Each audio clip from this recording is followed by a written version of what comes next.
10 lições bíblicas e essenciais para uma vida melhor, uma vida com Deus. Porque só uma vida com Deus você pode considerar uma vida melhor. Sem Ele, nada somos, nada podemos fazer. Eu vou começar aí com João capítulo 15, verso 5, que trata justamente a respeito disso.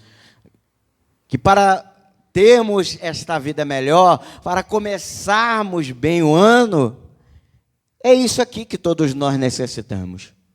É compreendermos o que Jesus está querendo dizer aqui.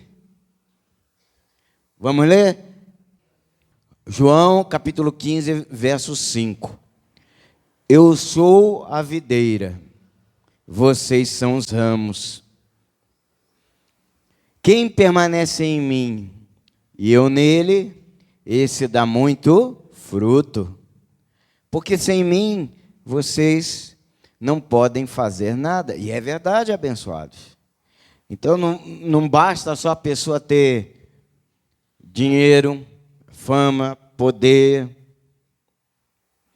sucesso.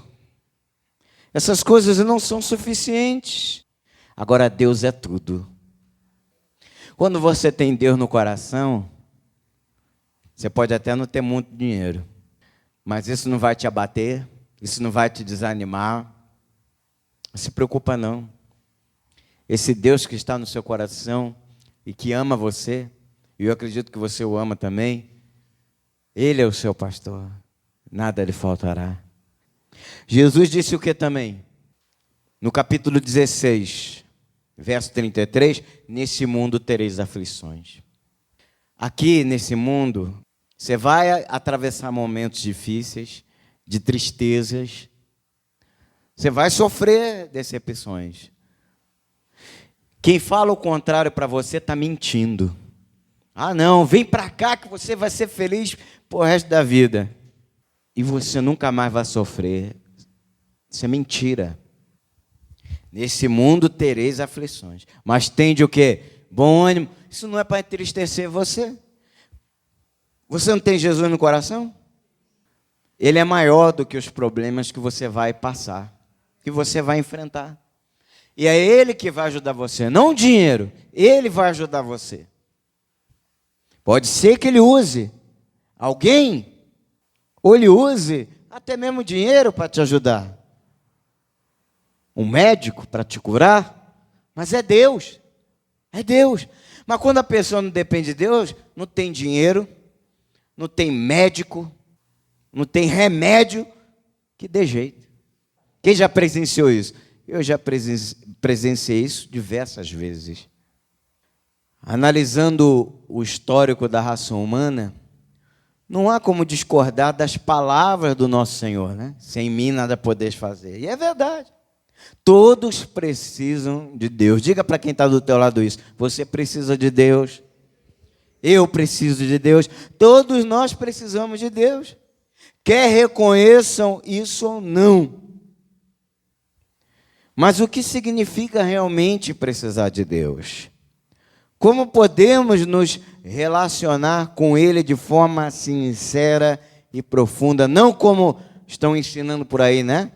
Levando as pessoas a seguirem a Deus por interesse, só por causa de dinheiro, prosperidade. Precisar de Deus não é apenas um sentimento momentâneo, mas uma atitude constante de reconhecer a nossa dependência dEle em todas as áreas da nossa vida.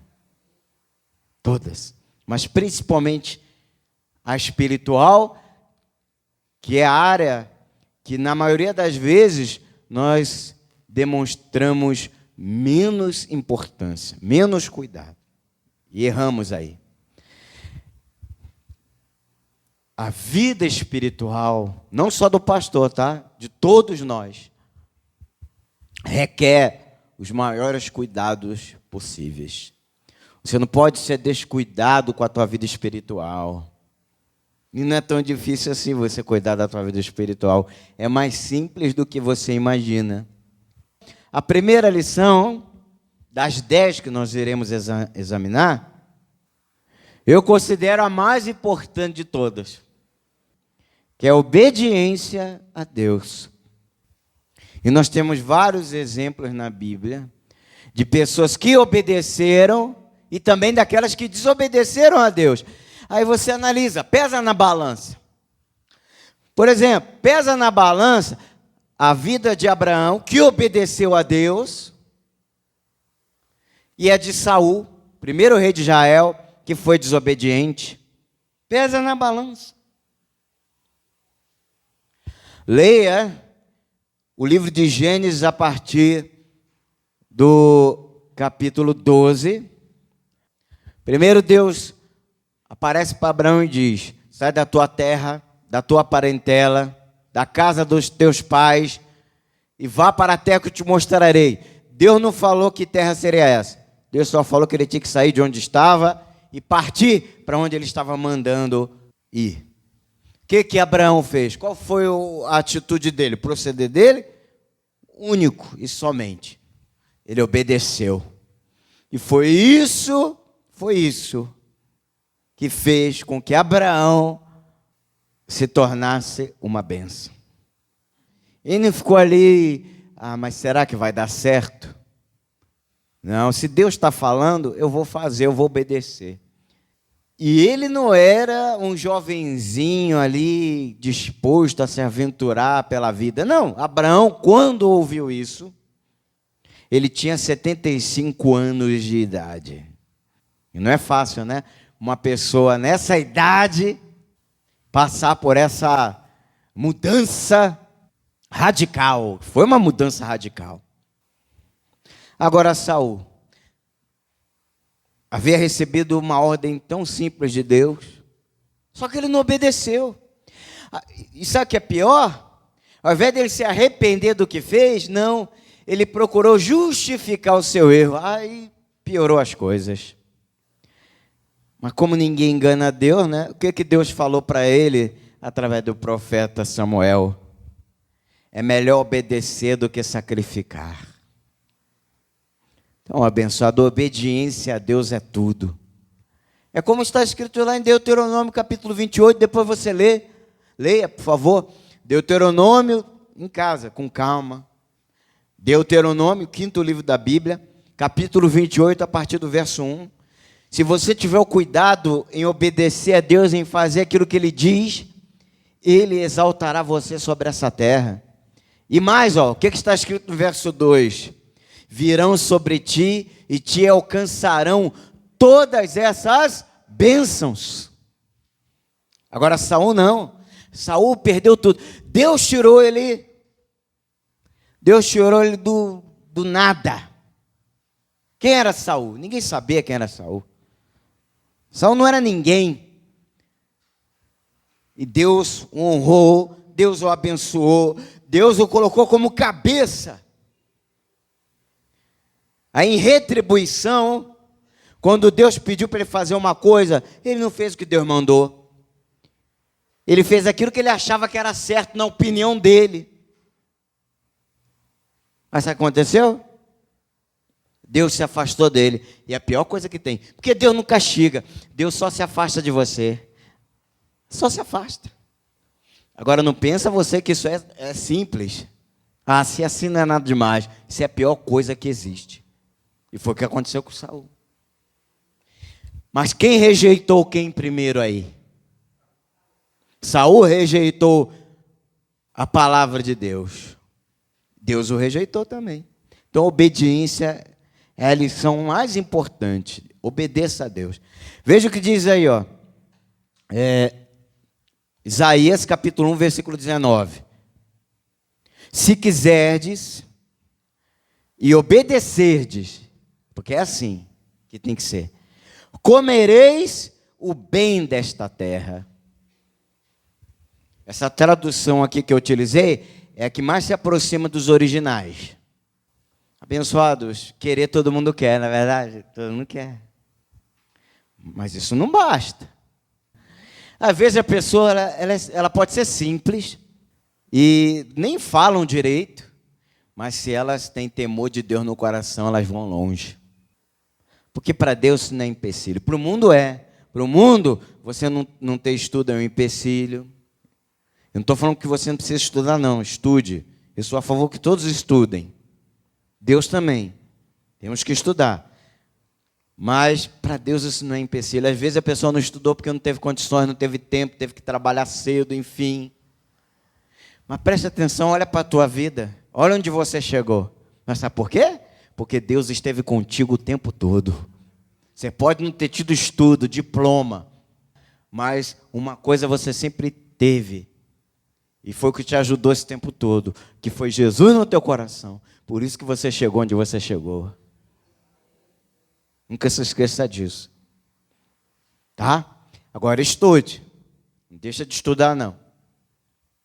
Prosseguindo aí. Comereis o bem dessa terra. Deus sempre deseja o melhor. Mas parece que a pessoa não quer, né? Ela sabe que o que está fazendo é errado, desagrada a Deus.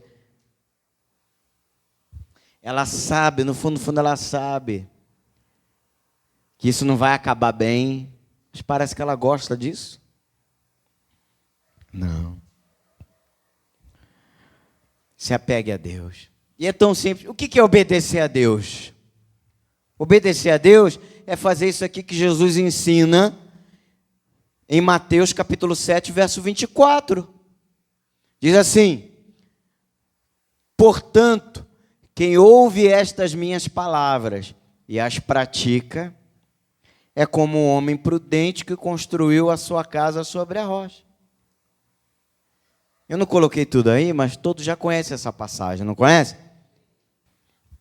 Entenderam o que significa obedecer a Deus? É isso. É você colocar em prática aquilo que as Escrituras te ensinam, aquilo que a palavra de Deus fala ao seu coração. Não é só ouvir, é viver, praticar. Estão me entendendo? Isso vai fazer você crescer. Por isso que ele faz a comparação com o prudente construtor que edificou a sua casa, ou construiu, né, sobre a rocha. Quando veio a chuva, o vento soprou com ímpeto contra aquela casa, os rios transbordaram, ela permaneceu o quê? Firme, intacta, não sofreu um arranhãozinho sequer. Mas vê lá o outro, aquele que às vezes até ouve a palavra, mas não pratica, não obedece, não está nem aí.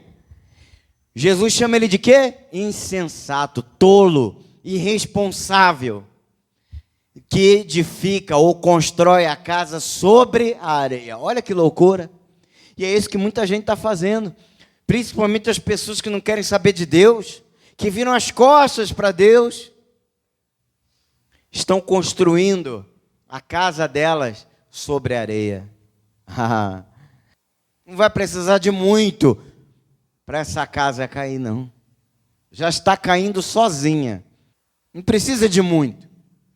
Então obedeça a Deus. Segunda lição, que tem a ver também com obediência. As pessoas entendem errado o que é confiar em Deus, o que é ter fé em Deus. Confiar em Deus é você fazer aquilo que Ele manda. Confiar em Deus é você seguir a palavra. Confiar em Deus, eu quero ser como o Monte Sião, que nunca se abala. Eu também quero. Mas para isso, você tem que parar de confiar mais em si mesmo do que em Deus. Ou de confiar mais naquilo que esse mundo te oferece do que em Deus. Entenderam? Vamos ler o que está escrito aí em Jeremias capítulo 17, a partir do versículo 5, e você vai entender melhor ainda isso. Nós precisamos ter plena confiança na palavra de Deus. Assim diz o Senhor: maldito aquele que confia no ser humano, sabe? Acima de tudo, de todos. É isso que você não pode fazer. Entenderam? Mais uma vez eu trago o exemplo de Saul. Saul confiou mais nele mesmo do que em Deus. Se deu mal. Então, maldito aquele que confia no ser humano, que faz da carne mortal o seu braço, ou seja, a sua força, e cujo coração, tá vendo, se desvia do Senhor. Esse aqui é o problema. Tem muito crente fazendo isso, sabe? Porque quando um crente vá para uma igreja só porque lá está sendo distribuído sabonete, rosa, óleo, ou sei lá mais o quê, ele não está confiando em Deus. Ele está desviando o seu coração do Senhor para confiar na carne. A Bíblia não fala nada disso. A Bíblia diz o quê? Conhecereis a verdade e a verdade vos libertará. A verdade. João 8,32. A Bíblia diz, crê no Senhor Jesus e será salvo você e a tua família. Atos dos Apóstolos 16,31. Não está falando de sal, não está falando de rosa. Está falando de rosa? Está falando de sal? Está falando de óleo ungido? Não. Está falando que você tem que crer na palavra. Está falando que você tem que crer em Jesus. Mas a pessoa substitui a palavra, ela substitui Jesus por essas coisas. Você não está confiando em Deus, você está confiando no homem. No homem. Assista no canal o vídeo sobre os falsos profetas. Está lá no canal no YouTube, assista. Tem lá, assista lá. Eu falo mais sobre isso. Continuando aqui, ó. Olha o que acontece quando você deixa de acreditar na palavra de Deus para acreditar nessas coisas. Nesses rituais religiosos, nessas bugigangas religiosas. Tudo bugiganga. Não serve para nada, a não ser para te iludir, para te enganar, para arrancar teu dinheiro. Que história é essa? Bênçãos de Deus não são compradas, elas são experimentadas através da tua relação com Deus, fiel, obediente. Se quiserdes e obedecerdes, comereis o bem dessa terra. Não foi o que nós acabamos de ler em Isaías 1:19, abençoados? Foi ou não foi? Você quer? Então obedeça a Deus. É isso que você precisa fazer. E não ficar aí atrás de bugigangas. Isso não vai resolver nada na sua vida. Muitos aqui já até passaram por esses lugares. Eu já passei. E todos nós só perdemos o nosso tempo. Porque não tem nada a ver com Deus isso. Veja o que acontece, ó, quando você deixa de confiar em Deus para confiar nessas coisas. Porque ele será como arbusto solitário no deserto. E não verá quando vier o bem. Porque o bem veio, mas você não vai ver. Por quê? Você não está confiando em Deus. Você está acreditando nessas bobagens aí. Pelo contrário, morará nos lugares secos do deserto. Que triste, hein? Morar no deserto já é horroroso. Imagine nos lugares secos do deserto. Pior ainda. Mas é o que acontece. É o que vem acontecendo com muita gente que anda frequentando o sistema religioso. Ou até que já saiu de lá, mas saiu de lá tão decepcionado que quando você fala de Jesus para uma pessoa dessa, é difícil, hein? Mas é aquilo que Jesus falou para os fariseus certa vez. Vocês não entram no reino de Deus e não deixam as pessoas entrarem também. Terra salgada e inabitável, ou seja, um lugar que ninguém quer habitar. Terra infrutífera. Não tem vida. É isso que você quer para você? Não siga homens, siga a Deus. Não siga homens. O que eu estou pregando para você aqui é o quê? A Bíblia. É a Bíblia. Agora, vamos ao oposto. Olha o que acontece com aqueles que confiam em Deus. Bendito aquele que confia no Senhor. Bendito aqui significa abençoado. Repita comigo, abençoado. Diga para quem está do teu lado, ó, quer ser abençoado? Confia em Deus. Confia em Deus. Para de confiar em homens. Para de confiar em utensílios mágicos. Deus não gosta de magia. Deus se desagrada. Deus se aborrece. Para falar a verdade, leia lá Levítico 19. Deus odeia isso. Bendito, abençoado aquele que confia no Senhor e cuja esperança é o Senhor. Então espere em Deus abençoado. Se não chegou, uma hora vai chegar. E se não chegar, é porque Deus sabe o que é melhor para você. Espere aquilo que Deus preparou para você. Às vezes aquilo que você idealizou não é o melhor para você. Entenderam? Mas o que Deus preparou, sim. Então espere. Porque Ele, olha a diferença. Olha a diferença que existe entre confiar em Deus e não confiar. Quando você não confia, você é comparado ao arbusto solitário no deserto que não vai ver nada de bom. Agora, quando você confia em Deus, você é como a árvore plantada junto às águas, que maravilha, que estende as suas raízes para o ribeiro e não se preocupa quando vem o calor, porque as suas folhas permanecem verdes.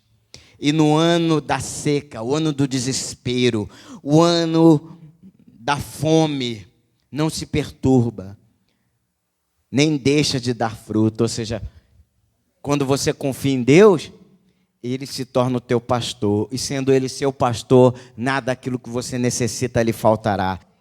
Terceira lição. Isso aqui também é bom. Agora nós vamos entrar num campo que também requer muitos cuidados, que é o campo das emoções. Isso é muito importante.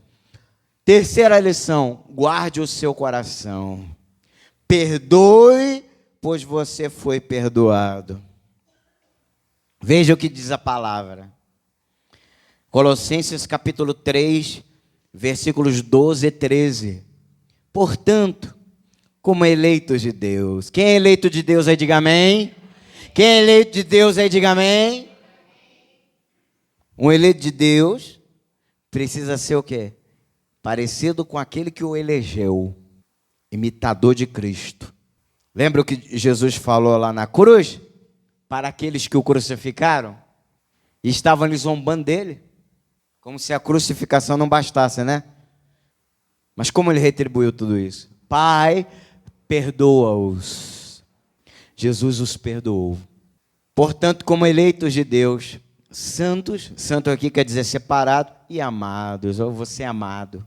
Revistam-se de profunda compaixão, de bondade, de humildade, de mansidão, de paciência.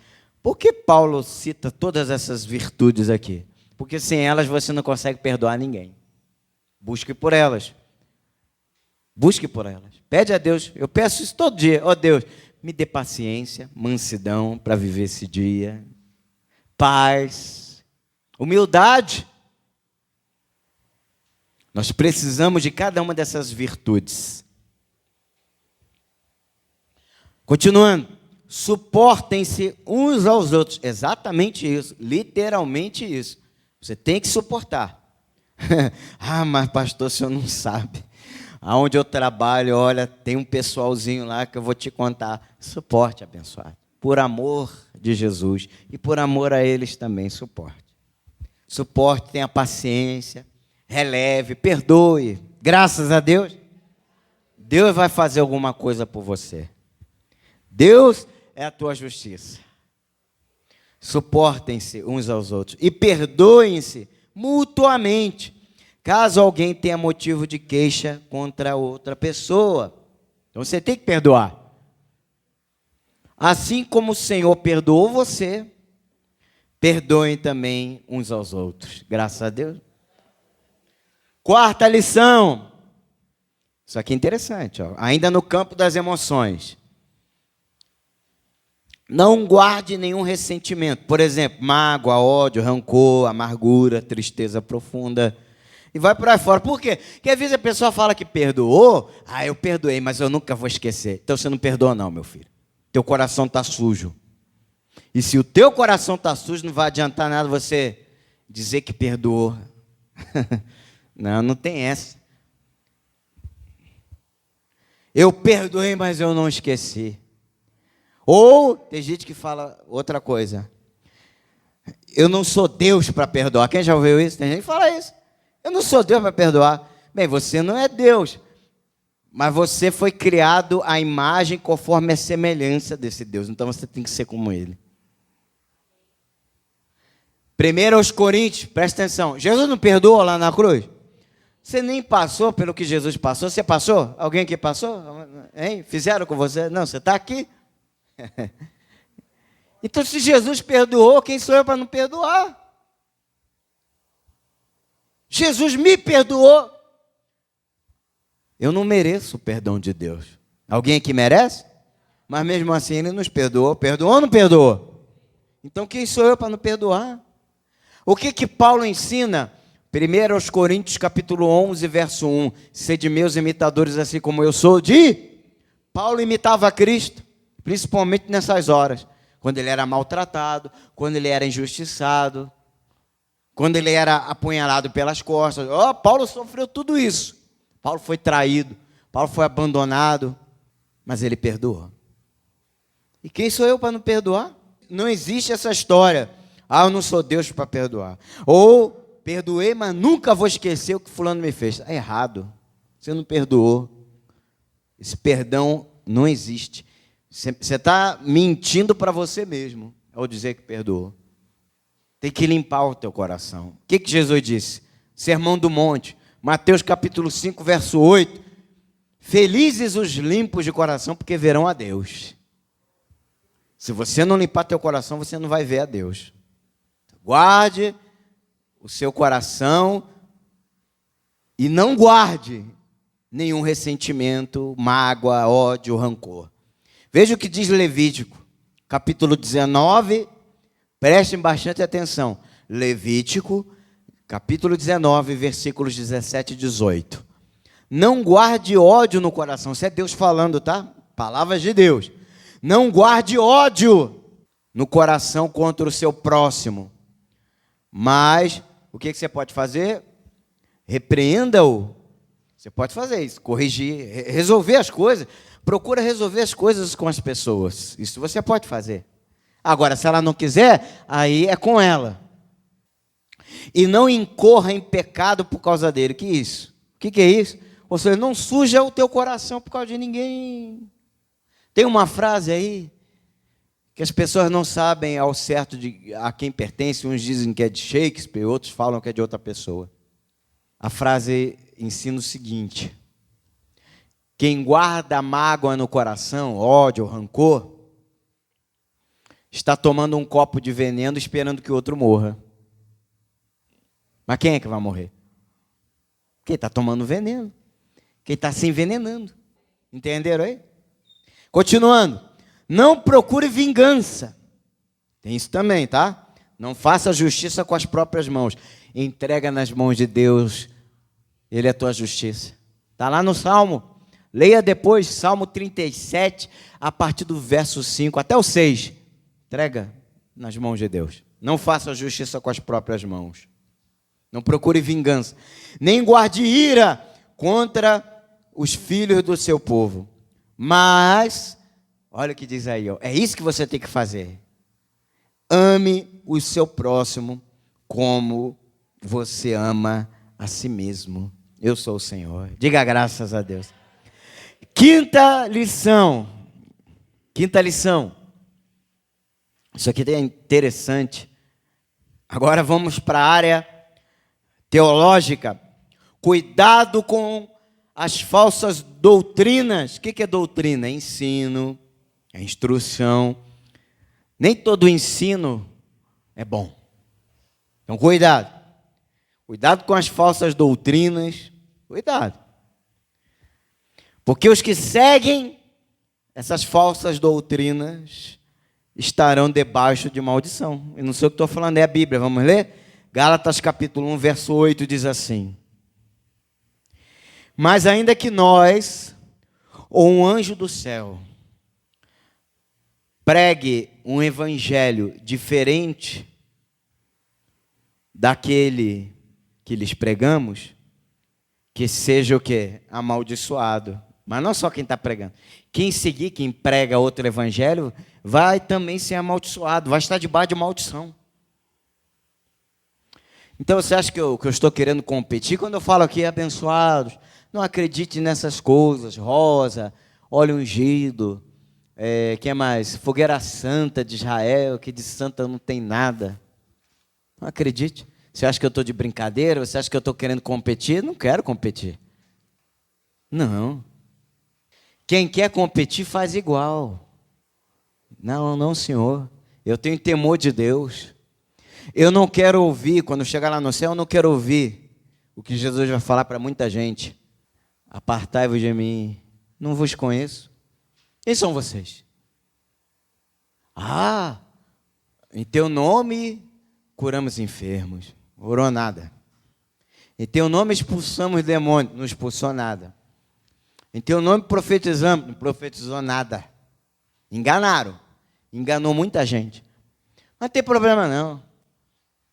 Pode ter enganado muita gente. Enganaram até eleito de Deus. Mas tem um que ninguém engana. De quem eu estou falando? Deus ninguém engana. Eles enganam, não enganam? Olha como eles... Eu fico impressionado como eles conseguem convencer até hoje as pessoas. Como eles enganam as pessoas até hoje.